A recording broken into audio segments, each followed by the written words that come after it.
This land's ours now. Filth like you gets wiped out with it. Dane Rourke drove the words into Elijah Brooks as he shoved her back, casual and careless, like she wasn't worth effort.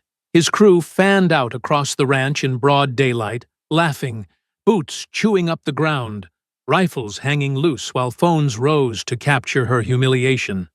"Stand there," he ordered, stepping into her space, voice calm with ownership. "Don't move. Don't speak." Eli stood in faded jeans and work boots, body still, eyes lowered, counting men, reading terrain, measuring time. Calvin groaned behind her where they'd left him. Rourke mistook her silence for submission. He had no idea he was giving orders to someone trained to wait and finish what others start. Before continuing, comment where in the world you are watching from, and make sure to subscribe, because tomorrow's story is one you can't miss. The setting sun painted long shadows across the ranch as Eli secured the heavy padlock on the tack room door. The metal clicked with familiar certainty, a sound that usually brought comfort at day's end. She watched Calvin in the nearby paddock, his silhouette moving steadily between the horses as he distributed the evening feed. "Almost done, Miss Brooks," Calvin called out, his voice carrying the warmth of honest work. "Just got 2 more to go." Eli nodded, allowing herself a small smile. Calvin had been with her for 3 years now, one of the few people she truly trusted. He understood the rhythm of the ranch, the importance of doing things right. The peace shattered as harsh white light flooded the pasture. Multiple engines roared, tires churning up grass and mud. Eli's muscles tensed as she counted. 4 trucks, maybe 15 men. They poured through her open gate like an invasion force, their security jackets a mock uniform that fooled no one. Calvin straightened, feed bucket forgotten. "Miss Brooks?" "Stay calm," she said quietly, though her eyes were already mapping the scene with military precision. 3 men per vehicle, various weapons poorly concealed under jackets, 2 filming with phones, leadership position emerging from the lead truck. Dane Rourke stepped into the glare of the headlights, his smile sharp and cruel. "Well, well, the famous Brooks Ranch." He gestured broadly. "Though I guess infamous might be more accurate these days." Calvin moved to stand between Eli and the approaching men. 2 of them immediately grabbed him, throwing him face first into the dirt. The impact drove a grunt from his chest. "Leave him alone," Eli said, keeping her voice level even as her mind calculated angles, distances, cover positions. "This is private property. You're trespassing." Rourke laughed, the sound echoing off the barn walls. "Private property? That's actually why we're here." His men spread out, some heading toward the barn, while others kicked over water troughs, sending precious water flooding across the packed earth. One man pulled out a can of spray paint, the rattle of the ball bearing inside like a snake's warning. The first letter he painted across the barn's wooden slats made Eli's jaw clench, but she forced her hands to stay loose at her sides. "See, we've been looking into your claim on this land," Rourke continued, pulling a folded document from his jacket. "And there seem to be some irregularities." Eli recognized her deed, the paper she kept secured in her home office. The violation of that space sent ice through her veins, but her expression remained neutral. "That's a legal deed, passed down through 3 generations. Legal?" Rourke made a show of examining the document. "Funny thing about legal documents, they're only as good as the system that enforces them." He moved closer, invading her space. "And around here, we are the system." Calvin tried to push himself up. A boot came down on his back, driving him back into the dirt. Blood trickled from his split lip. "You should teach your help better manners," Rourke said, his eyes never leaving Eli's face. He was looking for fear, for the crack in her composure that would signal victory. Instead, Eli memorized details: the eagle patch on the lead vehicle's door, the truck's license plate, partially obscured with mud but still readable, the distinctive scar on one man's neck, the gang tattoo poorly hidden under another's collar. More crashes came from the direction of the storage shed. Feed bags hit the ground, their contents spilling across the dirt. The horses whinnied in distress, picking up on the violence in the air. "This is just a courtesy visit," Rourke said, holding the deed up to the truck's headlights. "A friendly reminder that things change. Property changes hands. That's just the natural order of things." He ripped the document in half, then quarters, letting the pieces flutter to the ground. Eli watched them fall, her breath steady and controlled. Combat breathing, 4 counts in, 4 counts out. The same pattern she'd used behind a rifle scope, watching targets through crosshairs. "You have nice horses," Rourke commented, glancing at the paddock. "Be a shame if something happened to them." Lots of accidents can happen on a ranch, especially one run by someone who clearly can't handle the responsibility. The threat hung in the air like smoke. Eli said nothing, but her mind categorized and prioritized. Faces, vehicles, weapons, weaknesses. No response? Rourke stepped closer, trying to loom over her. "Most people have something to say when we pay them a visit." "I believe you've said enough for both of us," Eli replied, her voice carrying the kind of quiet that preceded storms. Rourke's smile faltered for just a moment, something in her tone perhaps triggering a warning he couldn't quite place. But then the moment passed, and his arrogance returned full force. "Pack it up, boys," he called out. "I think we've made our point." He turned back to Eli. "We'll be seeing you again real soon." The men retreated to their vehicles, laughing and shoving each other like schoolyard bullies after a successful hunt. Engines roared to life, headlights swung in wide arcs as they turned around, and the convoy rolled back through the gate they'd violated.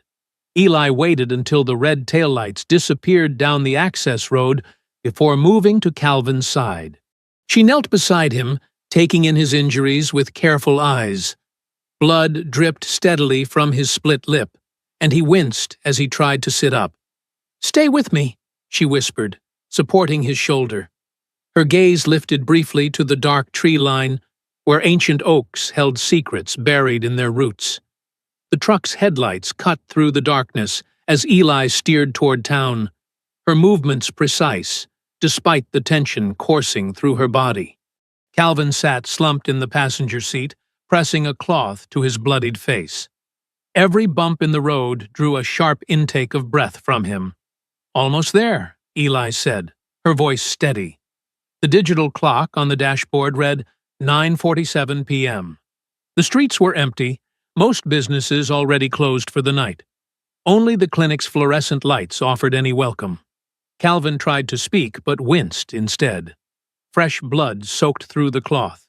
Eli's grip tightened on the steering wheel, her knuckles white against the dark leather. The clinic's parking lot was empty, except for Nurse Tessa Holloway's blue sedan. Eli helped Calvin from the truck, supporting his weight as they made their way to the entrance. The automatic doors slid open with a soft hiss. Tessa looked up from her desk, her eyes widening at the sight of Calvin's injuries. "Oh my God! Bring him back here." She quickly led them to an examination room, her professional demeanor taking over. "What happened?"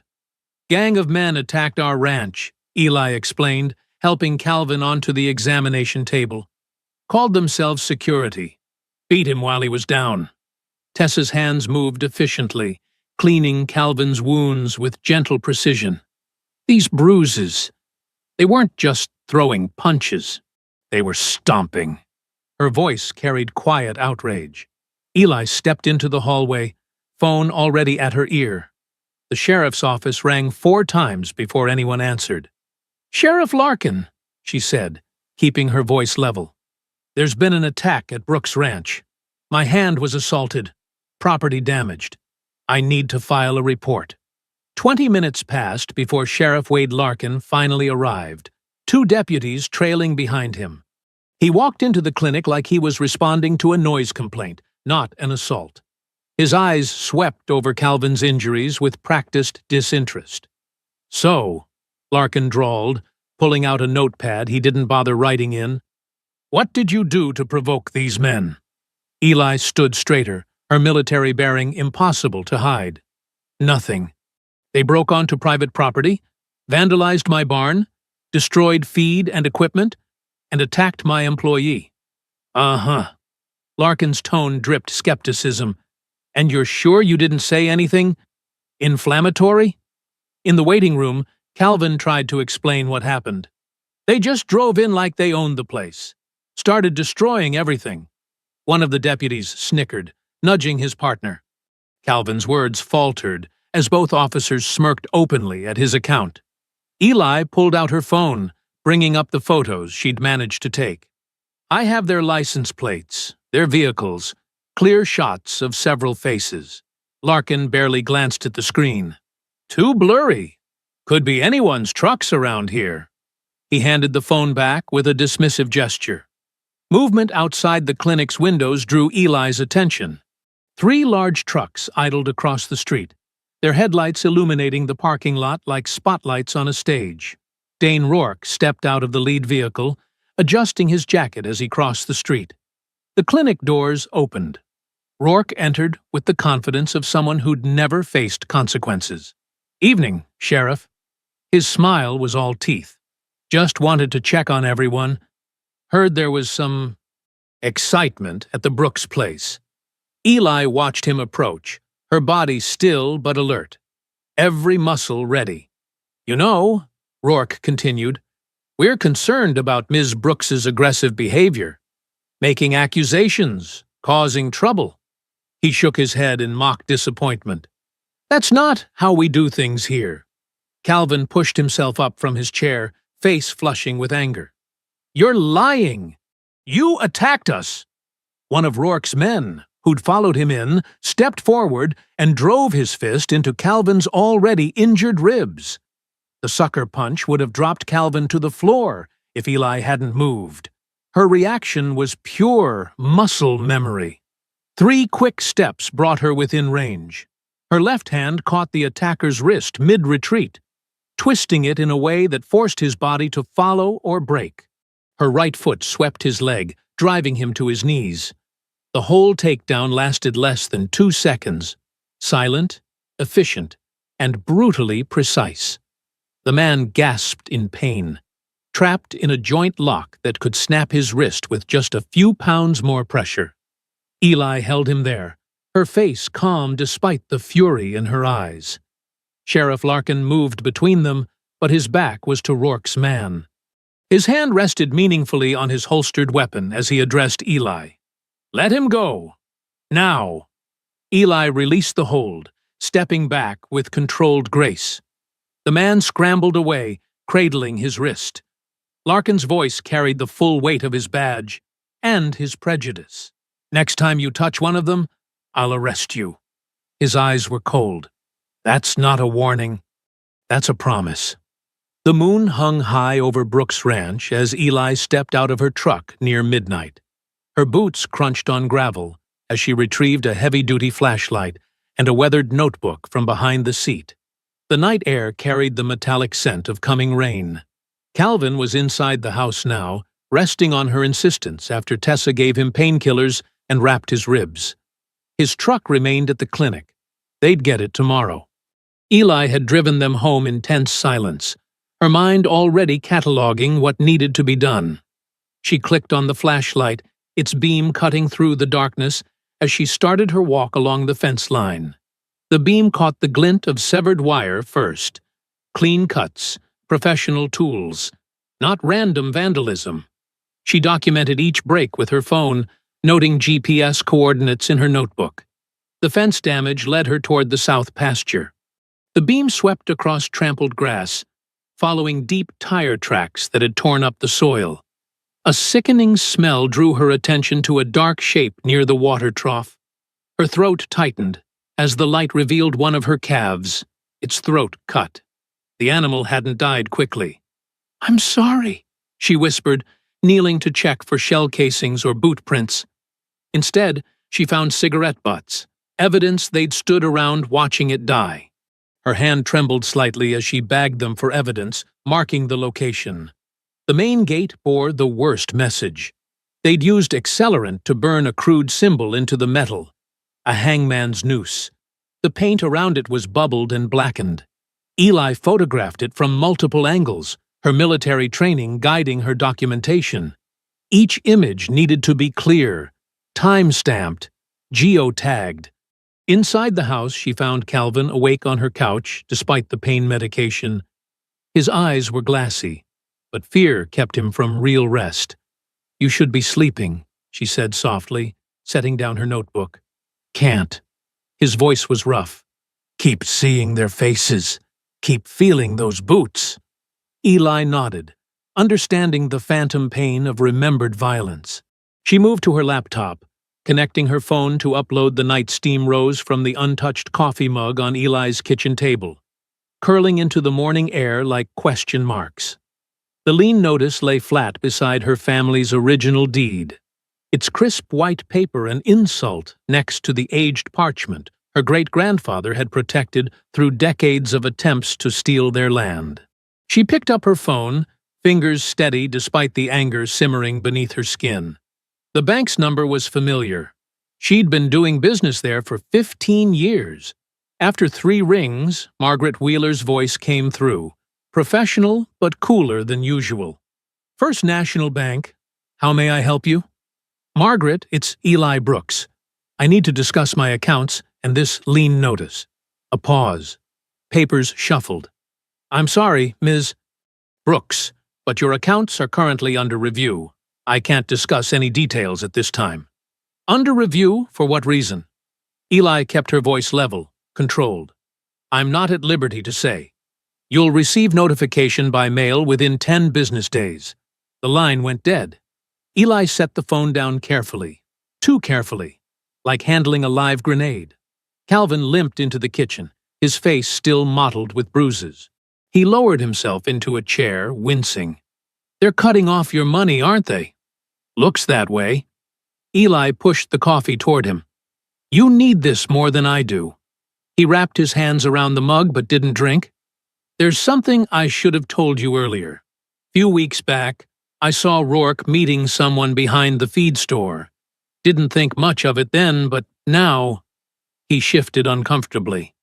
The guy had a county ID badge. They were looking at maps. Eli nodded, adding this piece to the puzzle forming in her mind. Time to visit the county recorder. The drive into town felt different now. Every parked car, every face on the street could be watching, reporting back. Eli parked her truck in front of the old brick courthouse, straightened her jacket, and walked in like she belonged, because she did. The recorder's office smelled of dust and paper.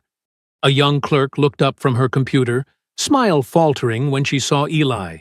"I need copies of all lien documents filed against Brooks Ranch in the past 30 days, Eli said, sliding her ID across the counter. "Oh, the system's been slow today." The clerk's fingers hovered over her keyboard without typing. "According to State Statute 437-29, you have to provide public records within 1 business day of request." Eli's voice remained pleasant but firm. "I'm happy to wait while you pull them." The clerk's eyes widened slightly at the precise legal citation. She disappeared into the back room, returning minutes later with a thin folder.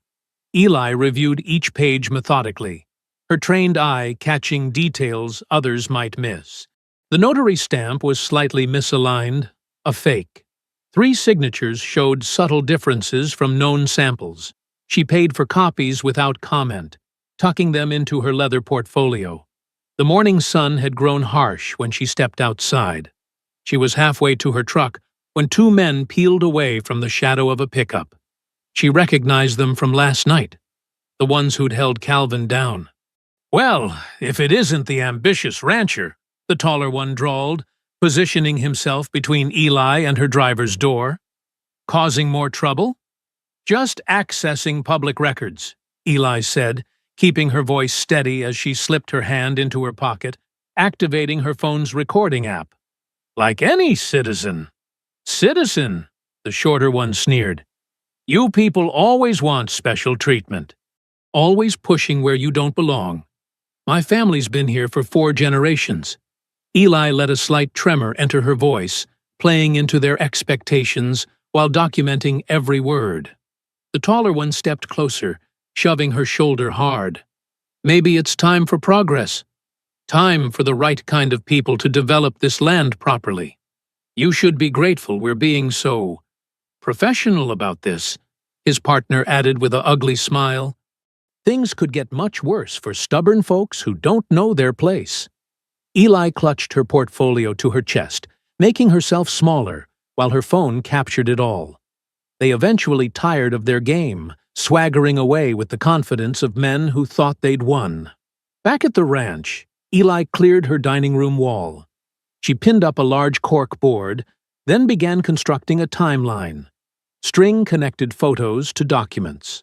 Names linked to shell companies. License plate numbers matched to registered owners. Hours passed as she built a web of evidence, her military training turning chaos into order. The sun had set by the time she finished. Calvin brought her a sandwich she didn't eat, watching her work with worried eyes. The night was quiet. Too quiet. No crickets, no distant coyotes. The crack of the rifle shot shattered that silence. The barn's metal roof rang with impact, the sound echoing across the dark pasture. A warning shot precisely placed, close enough to hear, far enough to deny intent. Eli stood at her window, still as a statue, watching headlights fade into the distance. On her timeline board, a new note joined the others. First shots fired. 9:47 p.m. The grass bent silently beneath Eli's boots as she walked toward the ancient oak tree, its branches stark against the pre-dawn sky. Her grandmother's words echoed in her mind. Baby girl, sometimes you got to hide what matters until the right time comes. The oak had been their special place. 3 generations of Brooks women had sought its shelter, shared secrets beneath its spreading limbs.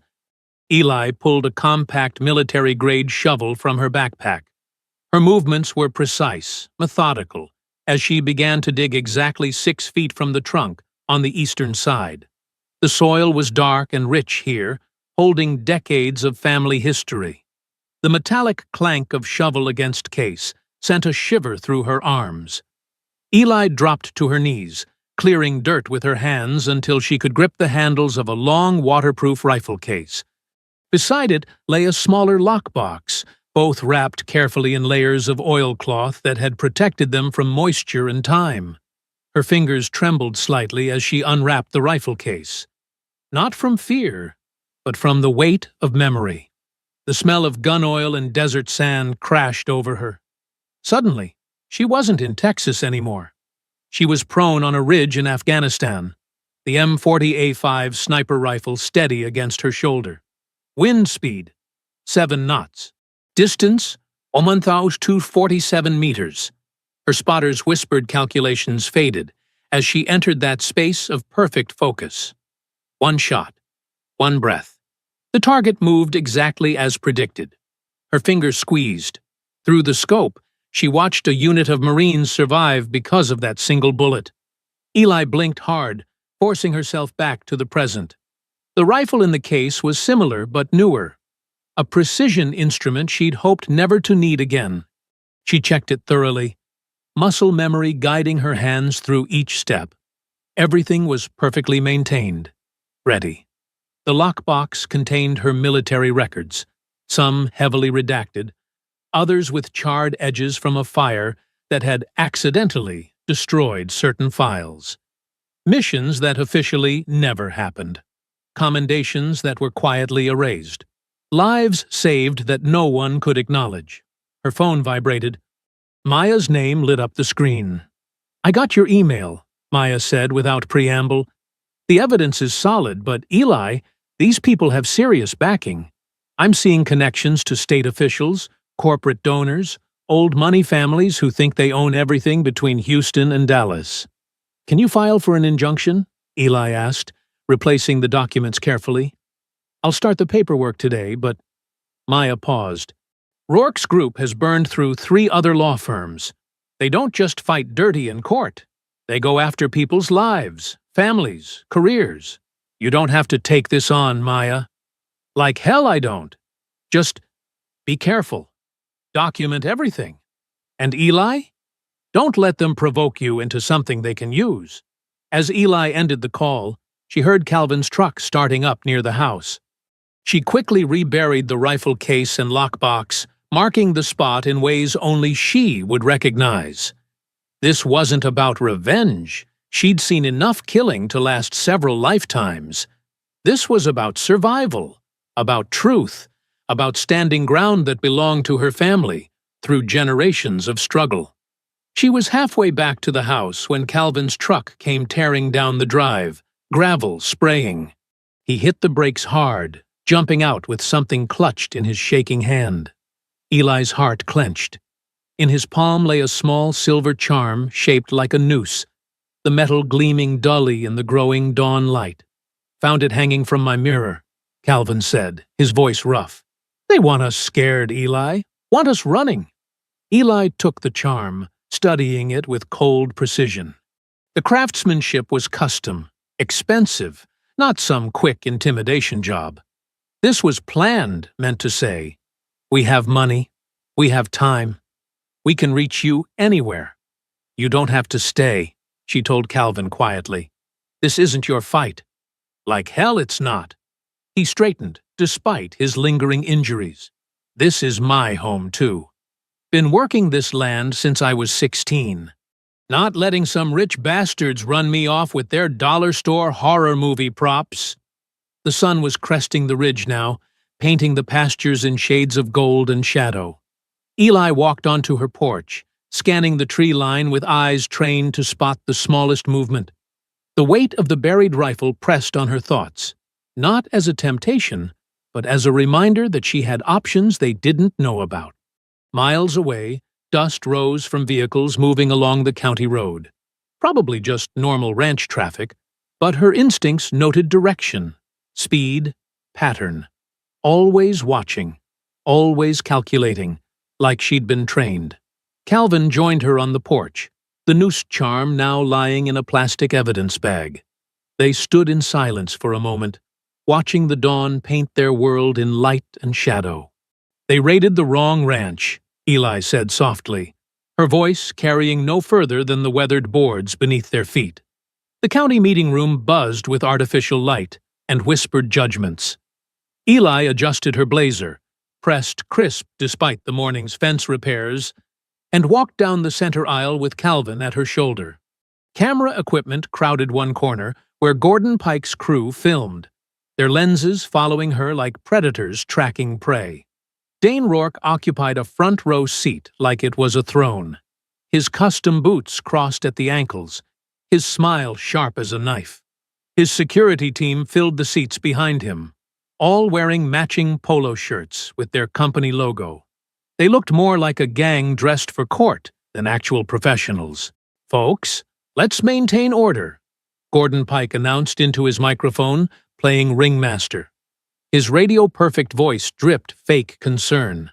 "We're here to address serious allegations about land development practices in our community.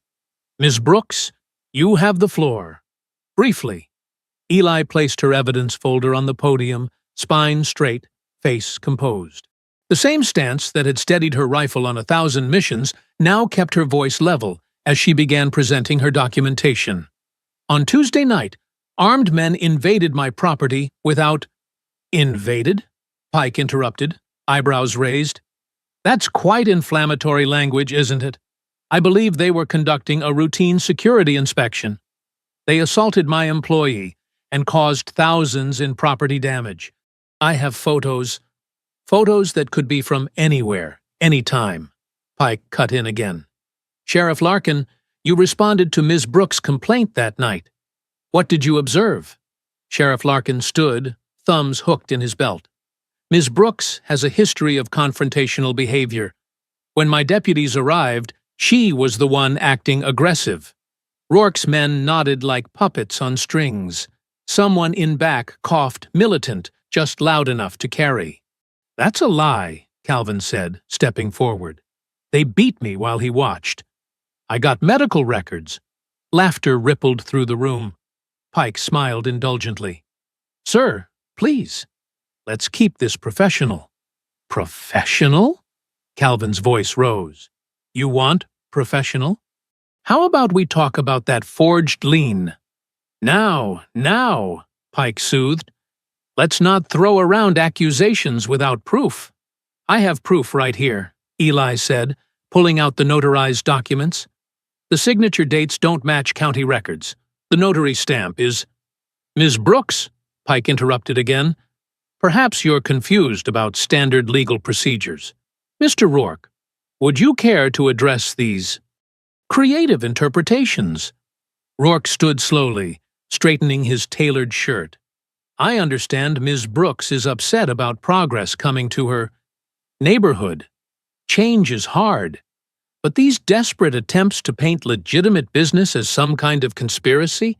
It's sad, really. Maybe even dangerous. Murmurs of agreement filled the room.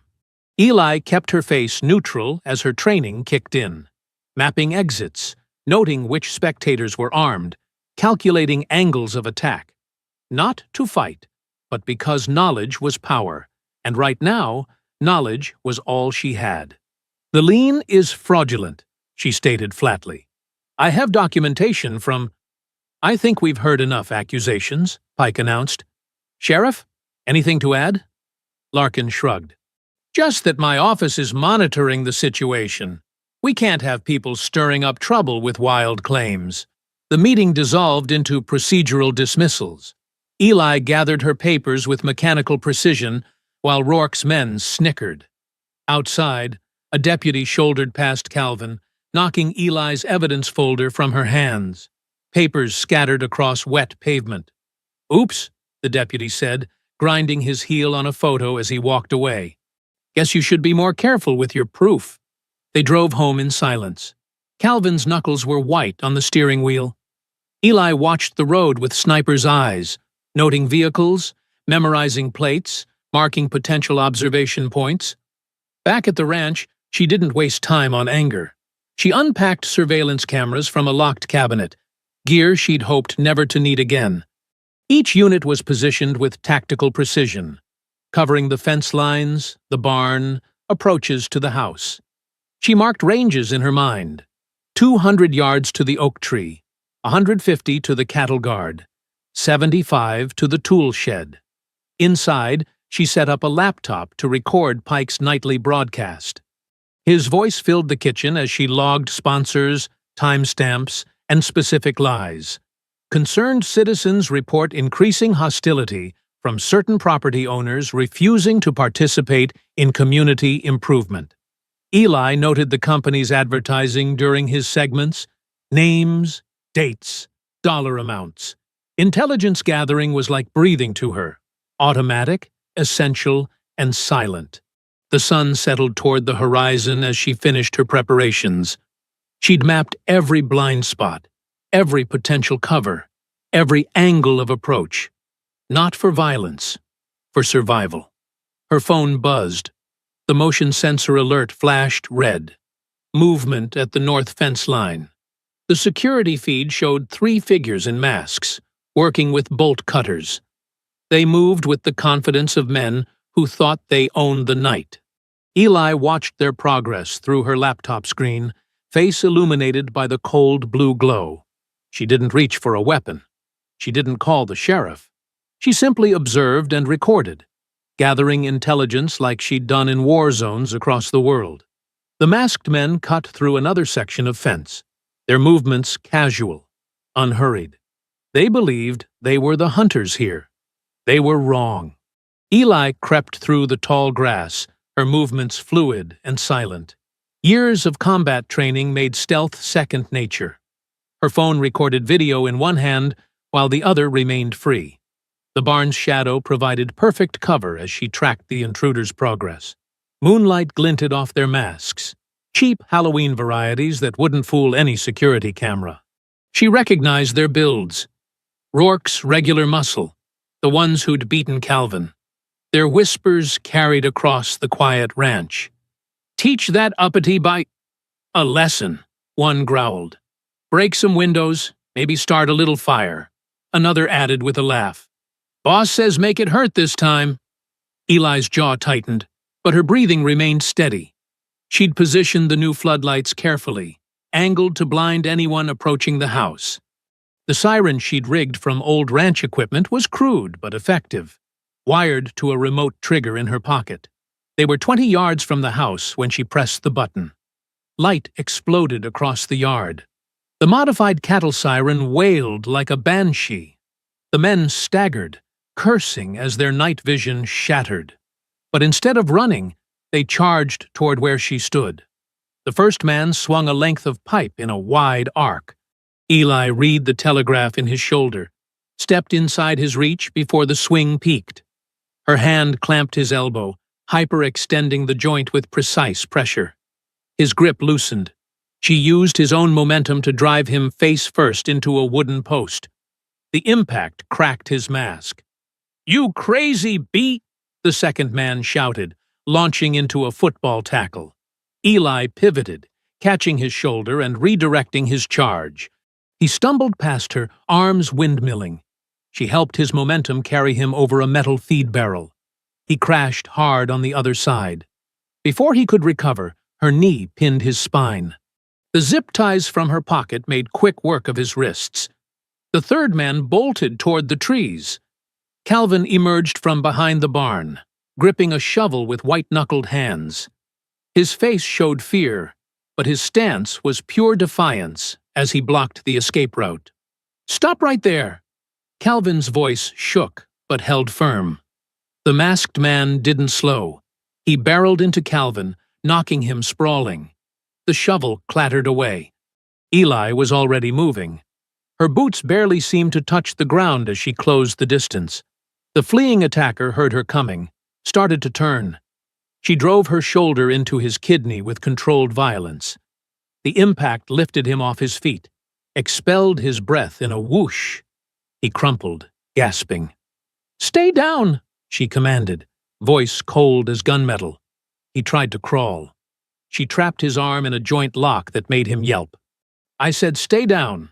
Calvin retrieved his shovel, hands steadier now. "Got more zip ties?" Eli secured the third man, while Calvin helped drag all three into the floodlit yard.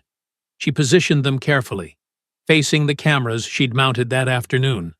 Their masks had shifted in the struggle, revealing familiar faces. Rourke's security team, just as she'd suspected. Red and blue lights strobed across the scene 15 minutes later. Sheriff Larkin stepped out of his cruiser, taking in the tableau with obvious displeasure. His deputies spread out, hands on their weapons. "What happened here?" Larkin demanded. "These men trespassed and attacked us," Eli stated flatly. "I have video evidence of the entire incident." "They assaulted me first," Calvin added. "We were defending ourselves." Larkin circled the zip-tied men, shaking his head. "Looks more like you ambushed these boys." "They had weapons," Eli said. "Check the pipe by the post. Check their pockets." "I'll check whatever I decide to check."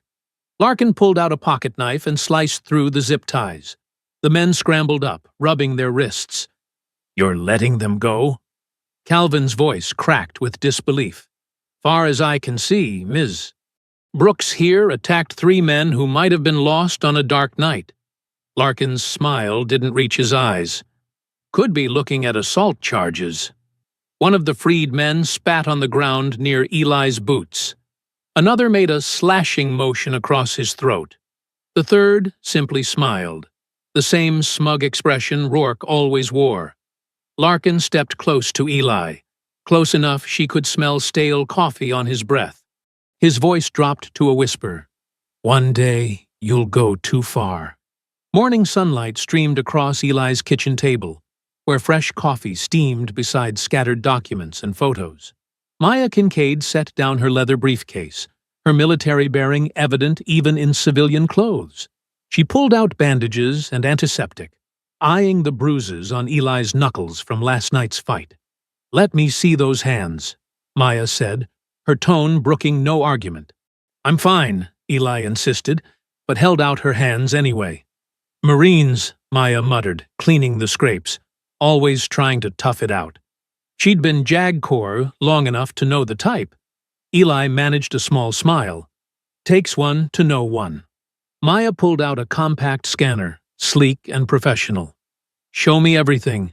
Every photo, every document, every scrap of paper they've touched.